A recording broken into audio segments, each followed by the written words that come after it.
ಪ್ರಥಮದಲ್ಲಿ Ilkal block Congress ಸಮಿತಿ ವತಿಯಿಂದ ಕರೆದಂಥ ಈ ಒಂದು ಪತ್ರಿಕಾಗೋಷ್ಠಿಗೆ ಆಗಮಿಸಿದ ನಮ್ಮ ದೃಶ್ಯ ಮಾಧ್ಯಮದ ಹಾಗೂ ಪತ್ರಿಕಾ ಮಾಧ್ಯಮದ ಎಲ್ಲ ಬಾಂಧವರಿಗೆ ಕಾಂಗ್ರೆಸ್ ಪಕ್ಷದ ಪರವಾಗಿ ನಾನು ಸ್ವಾಗತ ಕೋರುತ್ತಾ, ಇವತ್ತಿನ ಪತ್ರಿಕಾಗೋಷ್ಠಿ ಕರೆಯುವ ಉದ್ದೇಶ, ನಿನ್ನೆ ತಾನೇ ಇಳಕಲ್ ನಗರದ ಕಂಠಿ ಸರ್ಕಲ್ನಲ್ಲಿ SDPI ಪಕ್ಷ ಒಂದು ಪ್ರತಿಭಟನೆ ಹಮ್ಮಿಕೊಂಡಿತ್ತು. ಆ ಪ್ರತಿಭಟನೆ ಸಮಯದಲ್ಲಿ ಆ ಪಕ್ಷದ ಮುಖಂಡರು ಮಾತನಾಡುವಾಗ ನಮ್ಮ ಹುನಗುಂದ ಮತಕ್ಷೇತ್ರದ ಜನಪ್ರಿಯ ಶಾಸಕರಾದಂಥ ಸನ್ಮಾನ್ಯ ಡಾಕ್ಟರ್ ವಿಜಯ್ ಕಾಶಪ್ಪನವರ ಬಗ್ಗೆ ಕೆಲವೊಂದು ಆಕ್ಷೇಪಾರ್ಹ ಮಾತುಗಳನ್ನು ಆಡಿರುತ್ತಾರೆ. ಆ ಒಂದು ಆಕ್ಷೇಪಾರ್ಹ ಮಾತುಗಳಿಗೆ ನಾವು ಉತ್ತರ ಕೊಡಲಿಕ್ಕೆ ಇದು ಒಂದು ಪತ್ರಿಕಾಗೋಷ್ಠಿಯನ್ನು ನಾವು ಕರೆದಿದ್ದೇವೆ. ಇವತ್ತು ನನ್ನ ಜೊತೆಗೆ ನಮ್ಮ ಪಕ್ಷದ ಅಲ್ಪಸಂಖ್ಯಾತ ಘಟಕದ ಅಧ್ಯಕ್ಷರಾದಂಥ ಹಸನ್ ಗಾತಿಗೆಯವರು, ನಮ್ಮ ನಗರಸಭೆ ಸದಸ್ಯರಾದಂಥ ಅಬ್ಬು ಹಳ್ಳಿಯವರು, ಯುವ ಮುಖಂಡರಾದಂಥ ಸಂದಾನಿ ಬೇಪಾರಿಯವರು, ಯಾಸೀನ್ ಎಂಕ್ಟಾಪುರ್ ಅವರು, ಇನ್ನೂರ NSU ಮಾಜಿ ಅಧ್ಯಕ್ಷರಾದಂಥ ಡಾಕ್ಟರ್ ವಸೀಂ ಜಾಗೀರ್ದಾರ್ ಅವರು, ನಗರಸಭೆಯ ಪರಾಜಿತ ಅಭ್ಯರ್ಥಿಯಾದಂಥ ನಮ್ಮ ಹುಸೇನ್ ಸಕ್ಕರಗಡ್ಡಿ ಅವರು ಮತ್ತು ಇನ್ನೊಬ್ಬ ಯುವ ಮುಖಂಡರು ನಮ್ಮ ಜೊತೆಗಿದ್ದಾರೆ. ಸನ್ಮಾನ್ಯರೇ, ತಮ್ಮೆಲ್ಲರಿಗೂ ಗೊತ್ತಿದ್ದ ಹಾಗೆ ಅವರು ನಮ್ಮ ಶಾಸಕರ ಮೇಲೆ ಕೆಲವೊಂದು ನಿರಾಧಾರ ಆರೋಪಗಳನ್ನು ಮಾಡಿರುತ್ತಾರೆ. ಏನು, ಶಾಸಕರು ಕೇವಲ ಮುಸಲ್ಮಾನರ ಮತಗಳನ್ನು ಪಡೆದು ಶಾಸಕರಿಗೆ ಅಷ್ಟೇ ಅಲ್ಲ, ಅವರು ಪಕ್ಷಕ್ಕೂ ಕಾಂಗ್ರೆಸ್ ಪಕ್ಷಕ್ಕೂ ಕೂಡ ಕೆಲವೊಂದು ಆರೋಪಗಳನ್ನು ಹೊರಿಸಿದ್ದಾರೆ.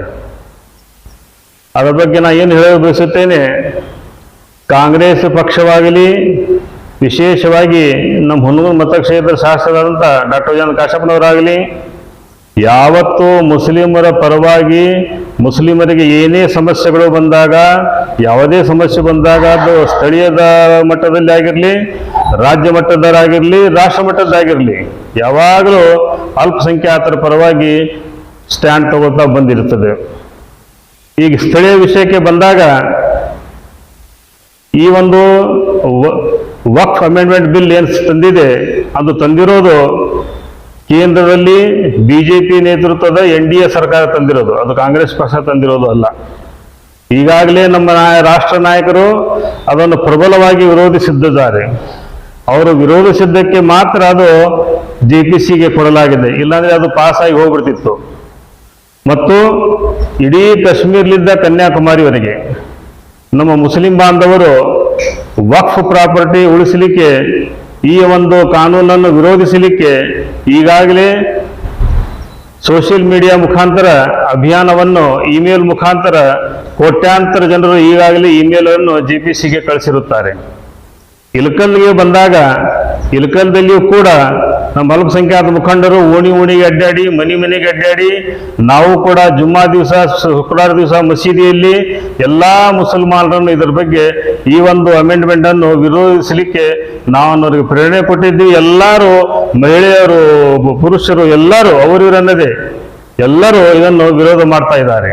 ಈಗ ನಮ್ಮ ಶಾಸಕರ ವಿಷಯಕ್ಕೆ ಬಂದಾಗ, ಯಾಕಂತಂದ್ರೆ ಇವತ್ತು ಕರೆದಿರೋದು ಉದ್ದೇಶ ಅದೇ, ಶಾಸಕರ ವಿಷಯಕ್ಕೆ ಬಂದಾಗ ನಮ್ಮ ಶಾಸಕರು, ನಿಮ್ಗೆ ಈಗಾಗಲೇ ಗೊತ್ತಿರಬಹುದು, ಈ ಹಿಂದೆ CAA NRC ಈ ಕೇಂದ್ರ ಸರ್ಕಾರ ತಂದಾಗ ಹುನಗುಂದ ಮತಕ್ಷೇತ್ರದ ಸರಿಸುಮಾರು ಇಳಕಲ್ ಅಂಜುಮನ್ ಸಂಸ್ಥೆ ಹಮ್ಮಿಕೊಂಡ ಕಾರ್ಯಕ್ರಮದಲ್ಲಿಯೂ ಕೂಡ ನೇತೃತ್ವ ವಹಿಸಿ ಬಹಿರಂಗ ಸಭೆಯನ್ನು ಉದ್ದೇಶಿಸಿ ಆ ಒಂದು ಬಿಲ್ಲನ್ನು ವಿರೋಧಿಸಿದ್ದು ತಾವೆಲ್ಲ ಸಾಕ್ಷಿ ಇದ್ದೀರಿ. ಜೊತೆಗೆ ಹುನಗುಂದ ನಗರದಲ್ಲಿಯೂ ಕೂಡ ಅಲ್ಲಿಯ ಅಂಜುಮನ್ ಸಂಸ್ಥೆ ಕೂಡ ಈ ಒಂದು CAA NRC ವಿರುದ್ಧ ಪ್ರತಿಭಟನೆ ಹಮ್ಮಿಕೊಂಡಾಗ ಅದರಲ್ಲಿ ಕೂಡ ಪಾದಯಾತ್ರೆ ಮಾಡಿ ಬಹಿರಂಗ ಸಭೆಯನ್ನು ಉದ್ದೇಶಿಸಿ ಅಲ್ಲಿ ಕೂಡ ಅದನ್ನು ವಿರೋಧ ಮಾಡಿರುತ್ತಾರೆ. ಜೊತೆಗೆ ಐತಿಹಾಸಿಕವಾಗಿ ಇಳಕಲ್ ನಗರದಿಂದ ಬಿಜಾಪುರವರೆಗೆ 110 ಕಿಲೋಮೀಟರ್ವರೆಗಿನ ಪಾದಯಾತ್ರೆಯಲ್ಲಿ ನಮ್ಮ ಸಮಾಜದ ಜೊತೆ ಹೆಜ್ಜೆ ಹಾಕಿ ಒಂದು ಐತಿಹಾಸಿಕ ಒಂದು ಇದನ್ನು ತೋರಿಸಿಕೊಟ್ಟಿದ್ದಾರೆ. ನಾನು ಮುಸ್ಲಿಮರ ಜೊತೆ ಇದ್ದೇನೆ ಎನ್ನುವ ಒಂದು ಭಾವನೆ, ಒಂದು ವಿಶ್ವಾಸ ಅವರು ತೋರಿಸಿಕೊಟ್ಟಿದ್ದಾರೆ. ಇದಕ್ಕೆಲ್ಲ ತಾವೆಲ್ಲರೂ ಇಡೀ ರಾಷ್ಟ್ರವೇ ಸಾಕ್ಷಿಯಾಗಿದೆ. ಹೀಗಿರುವಾಗ ವಿನಾಕಾರಣ ಶಾಸಕರು ಮುಸಲ್ಮಾನರ ಮತಗಳನ್ನು ಓಲೈಸಿ, ಹಂಗೆ ಮಾಡಿ, ಪುಸಲಾಯಿಸಿ ತಗೊಂಡು ಅವ್ರ ಪರವಾಗಿ ನಿಲ್ಲೋದಿಲ್ಲ ಅನ್ನೋದು ಸತ್ಯಕ್ಕೆ ದೂರವಾದದ್ದು, ಅತ್ಯಂತ ಸುಳ್ಳುವಾದದ್ದು ಮತ್ತು ನಿರಾಧಾರವಾದ ಒಂದು ಆರೋಪ. ಜೊತೆಗೆ ನಾ ಇನ್ನೊಂದು ಹೇಳಲು ಬಯಸುತ್ತೇನೆ, ಶಾಸಕರು ಕೇವಲ ಮುಸಲ್ಮಾನರ ಪ್ರತಿನಿಧಿ ಅಲ್ಲ, ಅವರು ಕ್ಷೇತ್ರದ ಎಲ್ಲ ಜನರ ಪ್ರತಿನಿಧಿಗಳು. ಅವರು 80,000 ಮತಗಳನ್ನು ತಗೊಂಡು ಆರಿಸಿ ಬಂದಂಥವರು. ಅವರಿಗೆ ಕೇವಲ ಮುಸಲ್ಮಾನರಷ್ಟೇ ವೋಟ್ ಹಾಕಿಲ್ಲ, ಅವ್ರ ಜೊತೆಗೆ ಎಲ್ಲ ಸಮಾಜ ಬಾಂಧವರು ವೋಟ್ ಹಾಕಿದ್ದಾರೆ. ಮುಸಲ್ಮಾನರ ಪರ್ಸೆಂಟೇಜ್ ಸ್ವಲ್ಪ ಹೆಚ್ಚಿಗಿರ್ಬೋದು ಅಷ್ಟೇ, ಆದರೆ ಕೇವಲ ಮುಸಲ್ಮಾನರೇ ಅಷ್ಟೇ ನಾವು ವೋಟ್ ಹಾಕಿ ನಾವು ಶಾಸಕರನ್ನು ಆರಿಸಿ ತಂದೀವಿ, ರಾಜ್ಯದಾಗ ಸರ್ಕಾರ ಆರಿಸಿ ತಂದೀವಿ ಅನ್ನೋದು ಅದು ನಿಜವಲ್ಲ, ತಪ್ಪದು. ಎಲ್ಲರೂ ಹಾಕಿದ್ದಾರೆ, ಎಲ್ಲ ಸಮಾಜ ಬಾಂಧವರು ಹಾಕಿದಾಗ ಮಾತ್ರ ಒಬ್ಬರು ಶಾಸಕರಾಗಿ ಆಗಲಿ ಸರ್ಕಾರ ರಚನೆ ಆಗಲಿಕ್ಕೆ ಸಾಧ್ಯವಿದೆ. ಹೀಗಾಗಿ ನಾನು ನಿನ್ನ ಇನ್ನೊಂದು ವಿಷಯ, ಇದು JPCಗೆ ಈಗಾಗಲೇ ನಮಗೆ ವಿಶ್ವಾಸವಿದೆ. ನಮ್ಮ ರಾಜ್ಯದ 136 ಶಾಸಕರು ನಮ್ಮ ಮುಖ್ಯಮಂತ್ರಿಗಳು ಮತ್ತು ನಮ್ಮ ಕರ್ನಾಟಕ ರಾಜ್ಯದ KPCC ಅಧ್ಯಕ್ಷರ ನೇತೃತ್ವದಲ್ಲಿ ಈಗಾಗಲೇ ಒಂದು ಖಂಡನಾ ನಿರ್ಣಯವನ್ನು ತಗೊಂಡಿದ್ದಾರೆ, ಅಲ್ಲಿಗೆ ಕಳಸಾ ಪ್ರಯತ್ನದಲ್ಲಿದ್ದಾರೆ. ತಾವು ರಾಜ್ಯದ ರಾಜಕೀಯ ಪರಿಸ್ಥಿತಿಗಳನ್ನು ತಾವು ನೋಡ್ತಿರ್ಬೋದು, ದಿನಂಪ್ರತಿ ಏನು ನಡೀತಾ ಇದೆ ಅನ್ನೋದು. ನಮ್ಗೆ ವಿಶ್ವಾಸ ಇದೆ, ನಮ್ಮ ಕರ್ನಾಟಕ ರಾಜ್ಯದ ಕಾಂಗ್ರೆಸ್ ಪಕ್ಷದ ಎಲ್ಲ ಒಲಿಮಾಗಳು, ಎಲ್ಲ ನಮ್ಮ ಮುಫ್ತಿ ಕರಾಮ್ಗಳು, ಎಲ್ಲ ಮುಖಂಡರು, ಎಲ್ಲ ಶಾಸಕರು ಮತ್ತು ಅವರಿವರನ್ನದೇ ಕರ್ನಾಟಕ ರಾಜ್ಯದ ಎಲ್ಲ ಮುಸ್ಲಿಂ ಅಲ್ಪಸಂಖ್ಯಾತ ಬಾಂಧವರು ಈ ಒಂದು ಬಿಲ್ ಅನ್ನು ವಿರೋಧಿಸುತ್ತಾ ಬಂದಿರುತ್ತಾರೆ. ಇಲ್ಲಿ ಶಾಸಕರ ಮೇಲೆ ಪ್ರತ್ಯೇಕವಾಗಿ ಆರೋಪ ಹೊರಿಸೋದು ಅದು ಖಂಡನೆ ಅತ್ಯಂತ ಖಂಡನೀಯವಾದದ್ದು. ನಾನು SDPI ಮುಖಂಡರಿಗೆ ಕೇಳಿಕೊಳ್ಳುತ್ತೇನೆ, ನೀವು ನಿಮ್ಮ ಮಾತನ್ನು ಹೊಳ್ಳಿ ತಗೋಬೇಕು. ಇದು ಸತ್ಯಕ್ಕೆ ದೂರವಾದದ್ದು.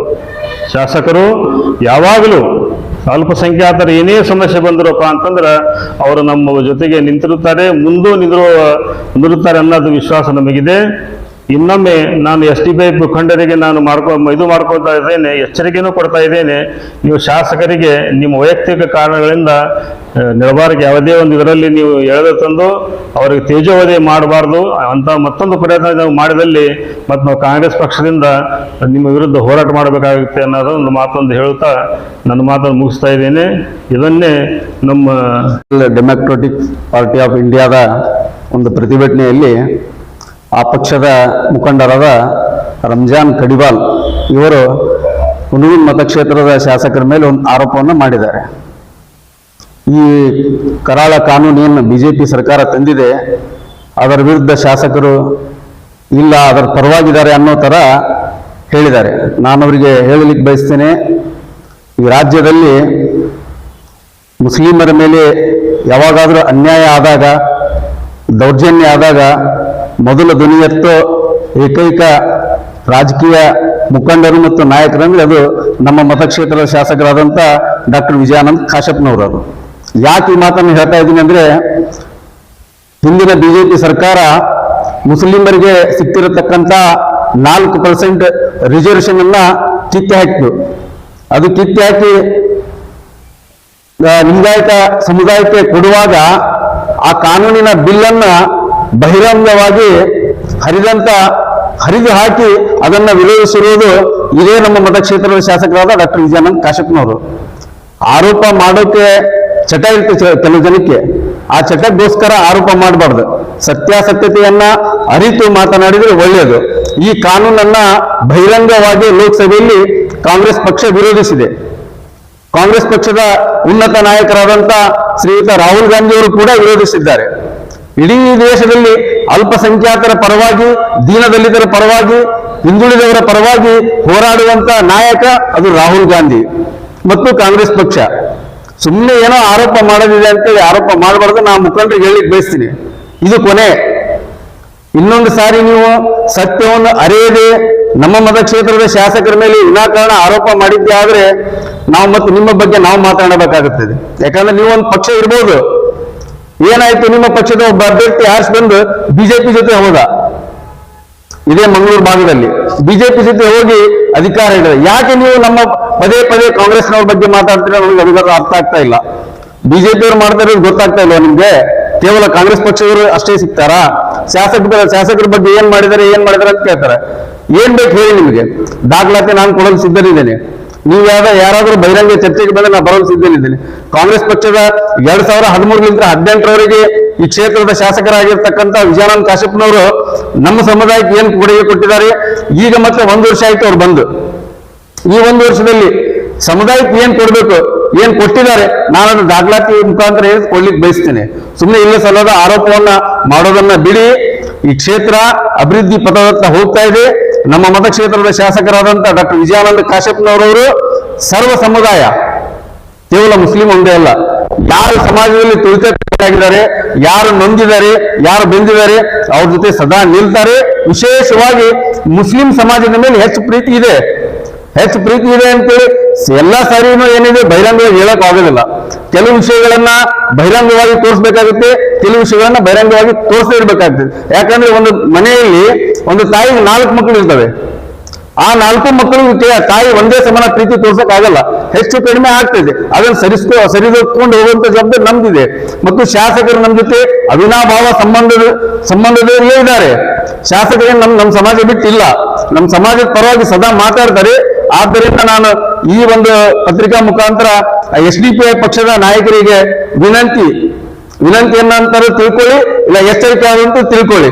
ನಾನು ನಿಮ್ಗೆ ಏನೈತೆ, ದಯವಿಟ್ಟು ಇನ್ನೊಂದ್ಸಾರಿ ನಮ್ಮ ಪಕ್ಷ ಮತ್ತು ನಮ್ಮ ಶಾಸಕರ ಬಗ್ಗೆ ಮಾತನಾಡಬೇಕಾದ್ರೆ ಸ್ವಲ್ಪ ವಿಚಾರ ಮಾಡಿ ಮಾತಾಡಿ ಅಂತೇಳಿ ನನ್ನ ಮಾತು ವಿರಾಮ ಮಾಡ್ತೀನಿ.